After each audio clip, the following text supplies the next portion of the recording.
Pintu rumah terbuka. Rio dengan berlari masuk ke dalam rumah, meliuk menaruh boks plastik dagangan kue dan langsung menuju meja makan. Ibu dan Minan Ida yang sedang mengolah kue serta merta menegur secara serempak. Rio! Karena Rio selalu kasar membuka pintu, berlari dalam rumah dan hampir menabrak Vino adiknya yang sedang membawa makan siangnya. Rio menghampiri ibunya, memberikan uang hasil jualan kue sambil cengengesan minta maaf.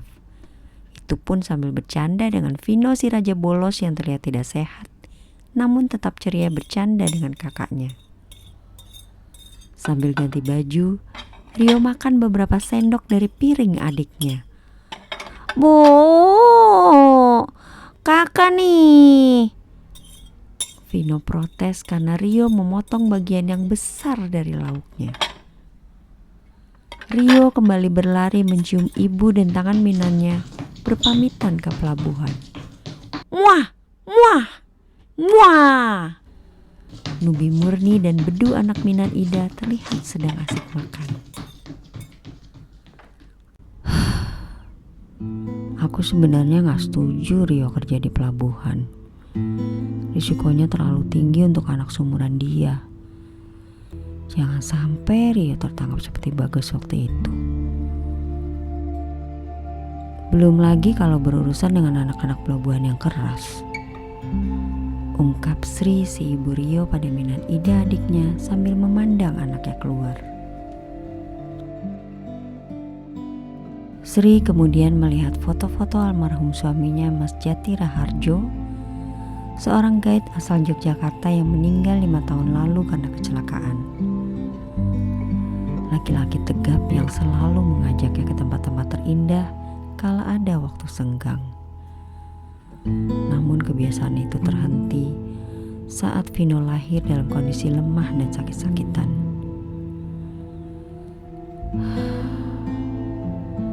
Tanpa sadar, air mata Sri menetes. Dia mengusap kemudian berlalu untuk kembali membuat kue.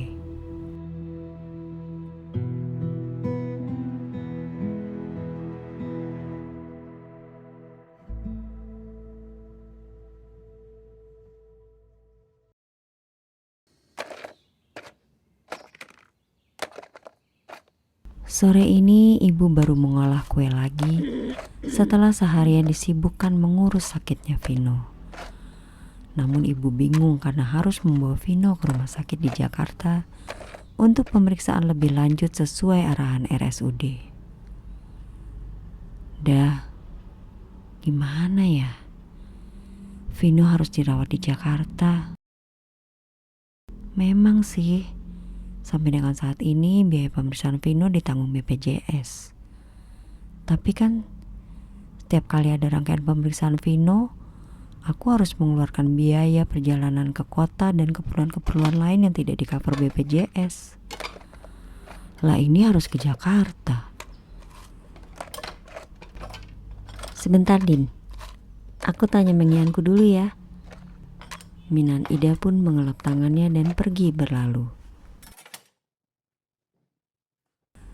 "Dah, boleh nggak kalau kamu bantu ibu dengan tabunganmu buat biaya periksa adikmu ke Jakarta?" Ibu meminta izin Rio untuk membuka celengan tiang meja bambu milik mereka untuk bekal pemeriksaan Vino ke Jakarta. Dengan tersenyum, tanpa banyak tanya Rio segera berlari kecil mengambil gergaji dan membuat lubang yang cukup untuk mengambil uang. Sebelum menggergaji, Vino sempat memegang tangan kakaknya sambil mengucap, "Terima kasih, Kak."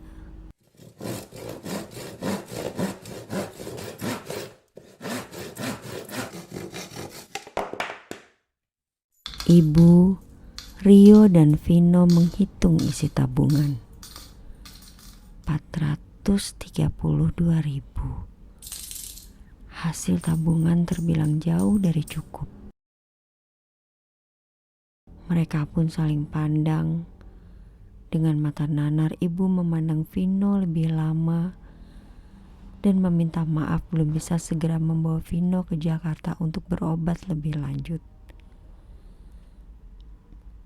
Nggak apa-apa. Aku janji akan bertahan, Bu. Vino akan sehat. Kan Vino mau seperti Bapak. Vino akan membawa ibu untuk jalan-jalan melihat tempat-tempat terindah.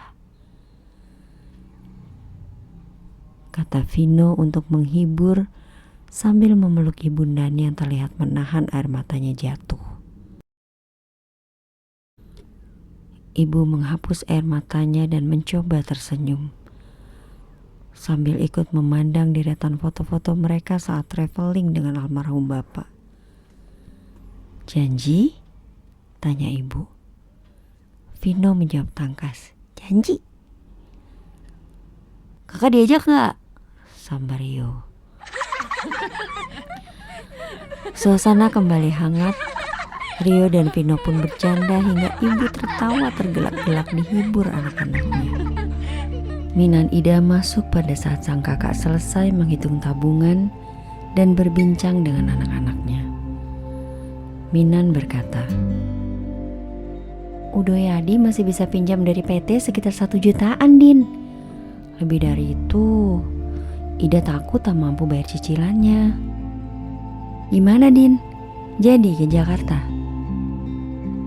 Sambil memeriksa baskom-baskom tertutup lap basah berisi adonan yang sedang mengembang.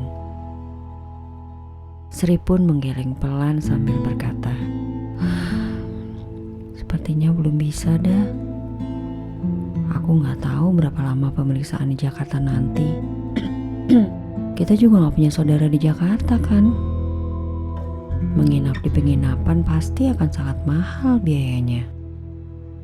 Jawaban yang membuat binar-binar optimisme Minan Ida pun padam.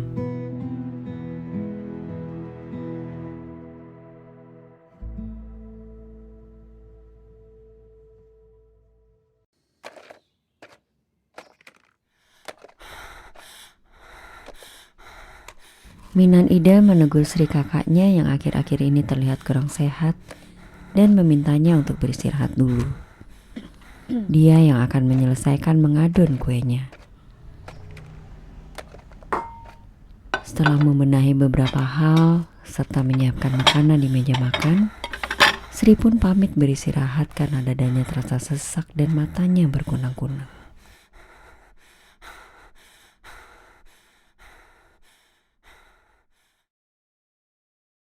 Saat Sri membuka mata, terlihat kedua anaknya sedang bersimpuh di sampingnya, menunggu seakan tak mau mengganggu ibu yang sedang nyenyak beristirahat. Kalian sudah mandi? Sudah makan?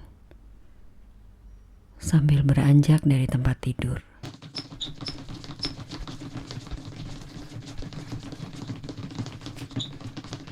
Rio dan Bagas terlihat berlari sekuat tenaga dikejar oleh beberapa orang berwajah kasar dan kemudian mereka berpencar.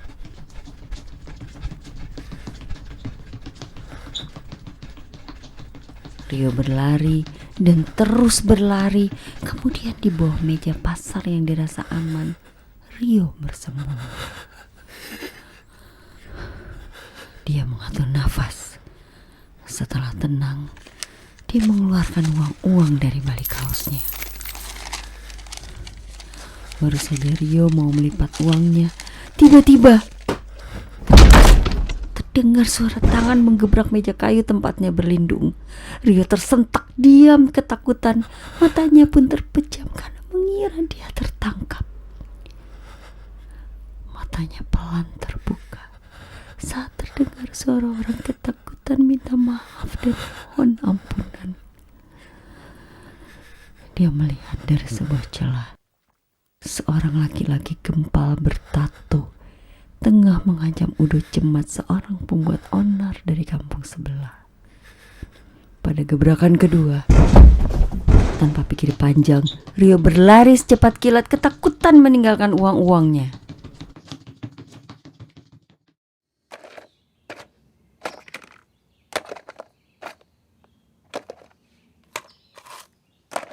Ibu yang masih terlihat kurang begitu sehat sedang mengolah kue. Dari balik jendela, sekelibat Vino yang saat itu sedang bersama nubinya Murni dan Bedu melihat Rio sedang berlari akan memasuki rumah. Sambil tertawa kecil, Vino menutup telinganya ditirukan Murni dan Bedu. Benar saja, Rio membuka pintu dengan keras dan meletakkan dengan kasar box kue dagangan yang telah kosong, membuat ibu berteriak atas kelakuan Rio dengan berkata, "Yo, gimana bisa jaga adikmu kalau kelakuanmu kayak gini?" Sambil bercanda dengan posisi badan tegap memberi hormat, Rio berkata, "Siap Bu, akan kujaga adik seumur hidupku." Lalu menyelipkan uang dagangan ke tangan ibu. Vino tergerak-gelak melihat kelakuan kakaknya. Rio meliuk berganti baju dan menyambar box kue dagangan lalu kembali berlari. Dua tangan Vino menuju keluar sedetik setelah Rio melewati pintu rumah. Dari rumah terdengar suara teriakan Minan. "Rio, donatnya!"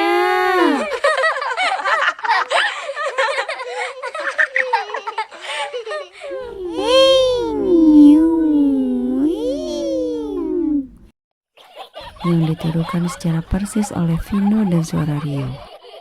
"Iya, Minan. Berangkat dulu ya. Assalamualaikum." Vino pun tergelak lagi karena hafal kebiasaan kakaknya. Dan ibu pun menarik nafas panjang sambil tersenyum.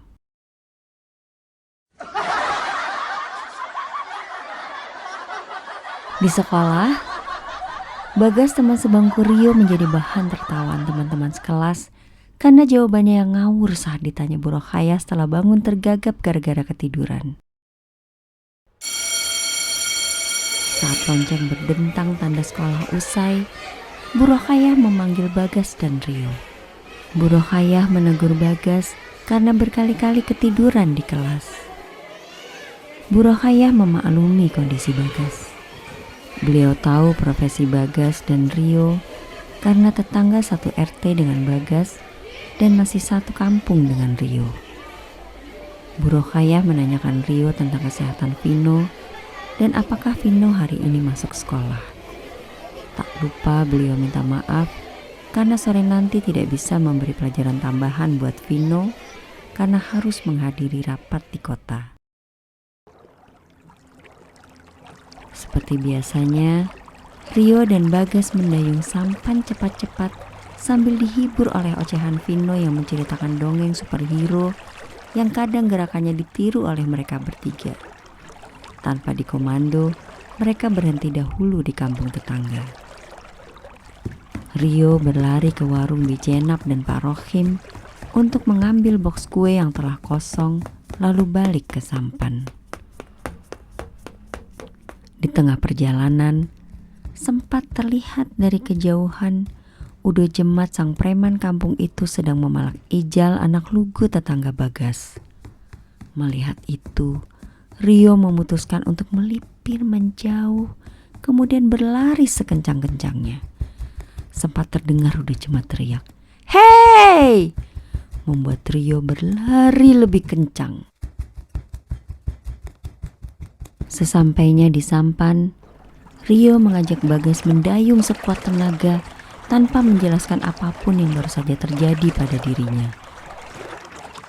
Bahkan untuk menutupinya, Rio mendayung sambil bercanda. Sesampai di kampungnya, sampan pun disandarkan. Bagas berpisah dengan Rio dan Vino. Tak lupa Rio membawakan tas ransel Vino di lengan kiri, Meski Vino selalu protes untuk dibawakan, memegang 2 tumpuk box kue sambil berlari menuju rumah. Tak lupa menyapa Minan Ida yang sedang menyuapi Murni dan Bedu. Rumahnya bersebelahan dengan rumah Rio. Terlihat Vino menyusul di belakangnya tanpa membawa apapun. Seperti biasa, Rio membuka pintu dengan dorongan punggung sambil mengucap salam. Assalamualaikum. Satu hal yang tak biasa. Tidak ada jawaban dari ibu. Teriakan serta tangisan Rio dan Vino pun berkumandang saat mendapati ibunya tertidur di meja makan, namun tak pernah bangun-bangun lagi. Minan Ida dan para tetangga lainnya langsung berhamburan keluar menuju rumah Rio.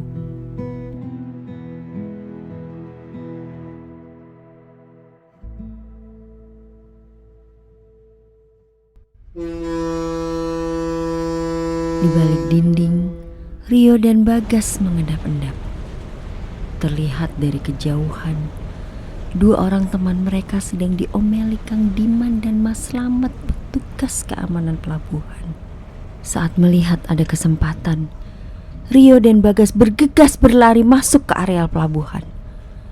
Serta-merta, Kang Diman dan Mas Slamet berlari mengejar Rio dan Bagas, namun melupakan 2 teman Rio yang tadi diomeli.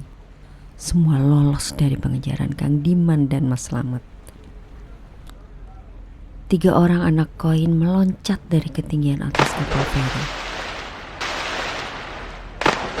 Dahsyatnya hentakan beban dari ketinggian yang memecah air meninggalkan kekaguman para penumpang kapal feri di pelabuhan Bakauheni menuju ke pelabuhan Merak.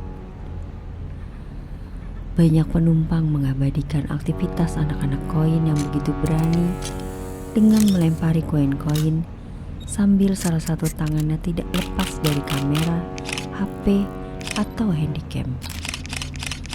Di antaranya terselip beberapa turis asing yang meneruskan perjalanannya ke Pulau Jawa. Rio ada di antara anak-anak koin itu.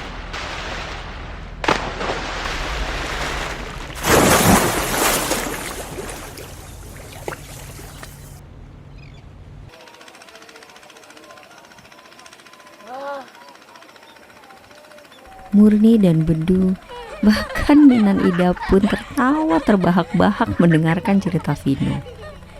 Mereka bertiga tersentak kaget karena mendengar tawa lain dari luar rumah. Baru mereka sadari, selama Vino mendongeng, ada beberapa anak yang juga ikut mendengarkan dari balik jendela. Mereka pun bubar saat Bu Rokhayah datang untuk memberi pelajaran susulan pada Vino. Minan Ida yang sedang membuat kue melihat Rio berlari dari kejauhan. Ia pun berteriak memperingatkan Puang Yadi yang sedang memperbaiki pintu rumah. Sebelum Rio sempat menabrakkan tubuhnya ke pintu, Puang sudah membukakan pintunya sehingga badan Rio pun menabrak Puang yang sudah siap menangkap tubuhnya. Puang Yadi mengantang-anting tubuh Rio. Mereka tertawa bersama disaksikan oleh Minan, Vino, Murni dan Bedu yang jadi ikutan tertawa geli melihat tingkah pola Rio dan Puang. Setelah mandi, Rio mendekati Minan yang masih sibuk membuat kue dan mengambil beberapa kue-kue yang sudah jadi untuk dimakannya sambil cerita-cerita tentang kegiatannya hari ini. Minan pun kembali menasehatinya. Yo, jangan terlalu sering nyilem. Minan perhatikan, sekarang tiap kali pulang sekolah kamu selalu nyilem. Kalau Iyo sakit, nanti siapa yang akan menjaga Vino? Rio tersenyum mendengarkan nasihat Minan Ida, mencium tangannya dan berlalu begitu saja masuk ke dalam kamarnya sambil menguap. Dari balik kamar, terdengar Minan berpamitan pulang ke rumah dan menyuruh Rio untuk menutup pintu rumah serta mematikan lampu.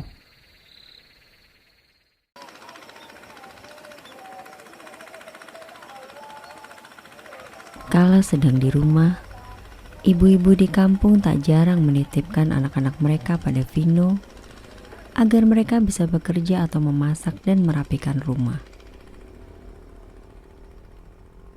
Tentunya saat kondisi Vino membaik, semua tak lepas karena Vino pandai berinteraksi dengan anak kecil dan anak-anak pun seakan tersihir untuk fokus mendengarkan Vino bercerita. Meski tak banyak, Vino selalu tersenyum bahagia melihat uang yang tadi didapat dari para tetangga yang anaknya mendengarkan dongengnya. Dari waktu ke waktu, tanpa terasa semakin banyak anak-anak, bahkan beberapa ibu ikutan mendengar dongeng Vino. Begitu Vino selesai mendongeng, beberapa anak yang rupanya sebelumnya sudah diberi amanah oleh ibunya berebut memberikan uang untuk Vino. Itu membuat Vino bangga bisa menghasilkan uang seperti Rio dan minta dibikinkan lubang celengan oleh Puang Yadi pada salah satu tiang meja bambu seperti punya Rio. Sejak itu, kondisi Vino pun menjadi mulai jarang sakit-sakitan karena bersemangat mendapatkan uang dari mendongeng. Bayangan mata Kak Rio yang merah setiap kali habis nyilem membuat Vino melupakan sakit yang selama ini ia rasakan.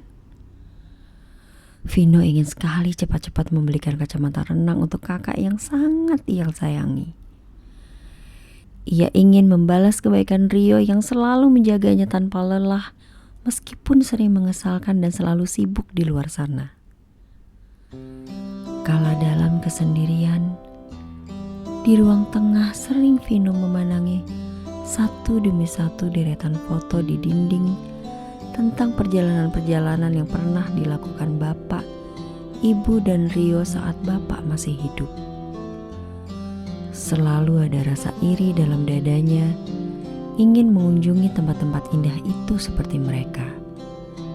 Namun Vino sadar, sejak lahir fisiknya lemah dan sakit-sakitan, justru membuat seluruh hidup bapak, ibu dan Rio didedikasikan untuk merawat dirinya hingga kebiasaan traveling tidak pernah mereka lakukan lagi. Selalu ada banyak kekesalan karena tidak bisa memenuhi janjinya pada almarhumah ibu untuk mengajak ibu jalan-jalan lagi.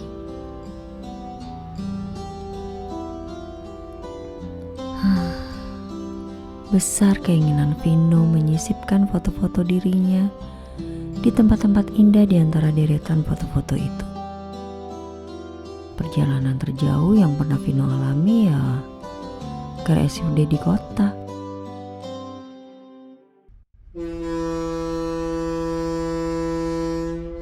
Belakangan, Rio semakin sering ikutan seperti Bagas untuk nyilem hingga larut malam.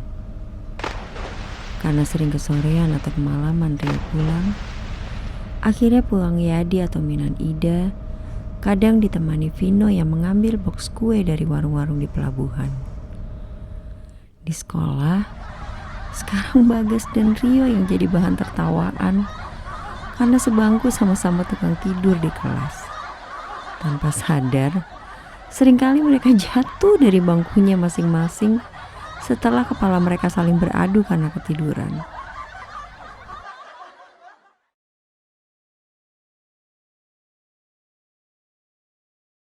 Kemampuan mendongeng Vino akhirnya mulai terdengar oleh ibu-ibu warung hingga kantin pelabuhan, sehingga membawa rezeki bagi Vino dan pemasaran kue-kue Minan Ida.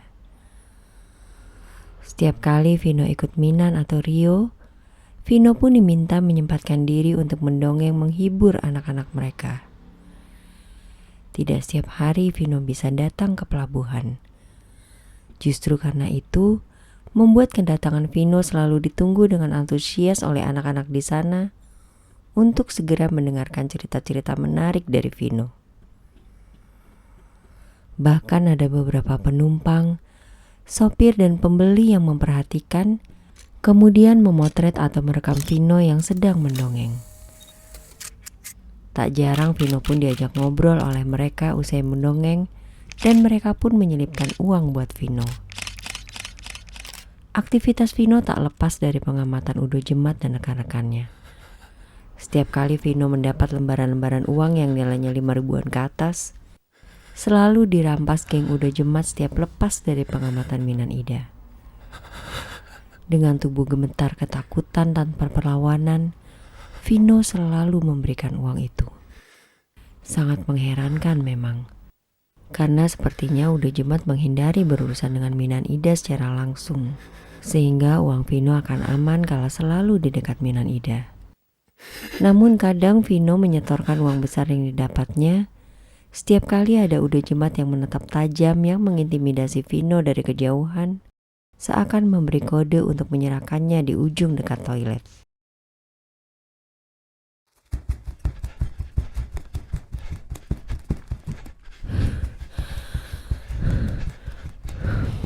Bagas dengan wajah lebam berlari cepat masuk ke rumah mencari Buang Yadi dan Minan Ida, memberitahukan kalau Rio dirawat di puskesmas. Ya, keduanya menjadi salah satu korban dari masalah perebutan wilayah silam anak koin kelompok lain yang kabarnya dibackingi oleh geng Udo Jemat. Selama beberapa hari, Rio tidak nyilem dan harus beristirahat total di rumah. Bagas, sang sahabat yang kondisinya lebih beruntung daripada Rio, dengan setia menjenguk serta menggantikan tugas Rio mengantar Vino ke sekolah dan mengantar kue. Bu Rokhaya juga hampir tiap hari datang melihat perkembangan Rio.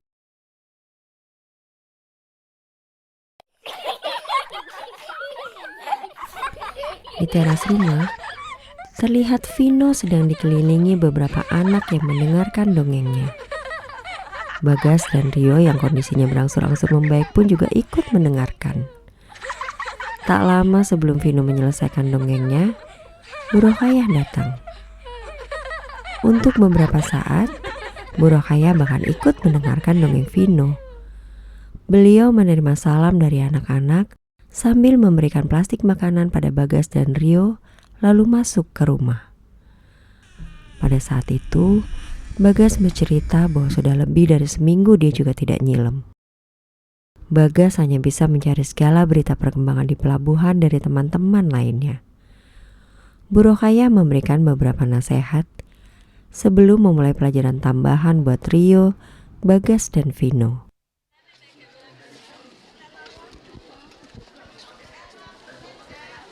Karena tidak bisa nyilem, Rio dan Bagas berdiskusi. Bagas berinisiatif berjualan kantong kresek sekaligus memberikan jasa membawa barang di pasar. Baru beberapa hari berjualan kantong kresek di pasar, Rio dan Bagas merasa ada beberapa orang yang selalu memperhatikan gerak-gerik mereka, membuat mereka tidak nyaman dalam bekerja. Benar saja, tak berapa lama kemudian, terjadi adegan kejar-kejaran antara beberapa orang anak buah Udo Jemat dan anak-anak silam dari kelompok lain. Rio dan Bagas bersama-sama berlari, berkelit, masuk ke lorong-lorong pasar hingga akhirnya mereka bahkan keluar pasar ke tempat parkir truk-truk kontainer di mana banyak bapak-bapak berbadan gempal berwajah garang sedang berkumpul bercengkrama sambil main domino.